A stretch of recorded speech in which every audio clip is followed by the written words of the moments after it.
Sir ఈ cinema ఈ photography ఆలోచన ఎందుకు వచ్చింది మీకు మామూలుగా? అది బేసిక్గా నాకు రాలేదు. నవీన్ కళ్యాణ్ అని నాకు చాలా అసోసియేట్ మన ఫోటోగ్రాఫరు. తను చెప్పాడు, తను సారీ ట్రైలర్ చూసి నేను చాలా ఇన్స్పైర్ అయ్యాను ఈ పర్టిక్యులర్ అమ్మాయితోటి, నేను ఒక కాన్సెప్ట్ అనుకుంటున్నా అని తను చెప్పాడు. అది ఇంట్రెస్టింగ్ అనిపించి, కానీ ఆ వైల్డ్ యానిమల్స్ అనేది కొంచెం ప్రమాదంతో కూడుకోను, ఎందుకంటే అన్ప్రెడిక్టబుల్.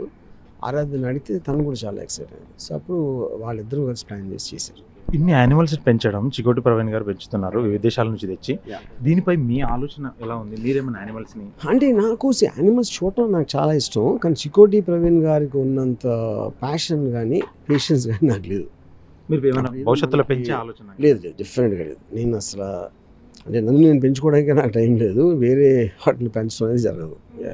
సార్ ఇంకా ఒంగోలు విషయానికి వస్తే, ఒంగోలు 9 గంటలు ఏం చేశారు, ఏం మాట్లాడారు, వాళ్ళు అంటే అది కొంచెం కోర్ట్ సబ్జుడీస్ ఉంది కదా, ఆ డీటెయిల్స్ నేను చెప్పలేను. ఓకే, అంటే ఇమీడియట్లీ ట్వీట్ చేయడం వల్ల ఒంగోలు వాసులకి ఏం అంటే ఐ లవ్ యూ అని చెప్పారు?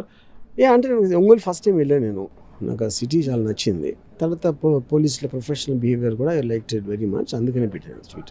ఆరాధ్య గారితో ఇంకా భవిష్యత్తులో కూడా చిత్రాలు నిర్మించే ఆలోచన అని ప్రస్తుతానికి ఇప్పుడు ఏం లేదు, బట్ తనకున్న పొటెన్షియల్ నేను సారీలో తను చూసిన పర్ఫార్మెన్స్ బట్టి అయితే 100% ఉంటుంది. ఇప్పుడు సిండికేట్ ఈ ఇయర్లో వస్తుందా సార్? సిండికేట్ డిఫరెంట్ ఇయర్లో వస్తుంది. Thank you. ఇది మన రంగవల్ వర్మ గారు చెప్పిన విషయాలు ఖచ్చితంగా, ఎందుకంటే ఇది ఒక వైల్డ్ యానిమల్ తో షూట్ చేసిన ఫోటోషూట్ కాబట్టి ఖచ్చితంగా మీరు కూడా చూసి ఎంజాయ్ చేస్తారు. శారీ సినిమా ఈ నెలలోనే రిలీజ్ అవుతుంది. ఆరాధ్య మీద ఖచ్చితంగా మంచి సినిమాలు తీస్తానని చెప్తున్నారు వర్మ గారు. For more videos like this, subscribe Big TV channel.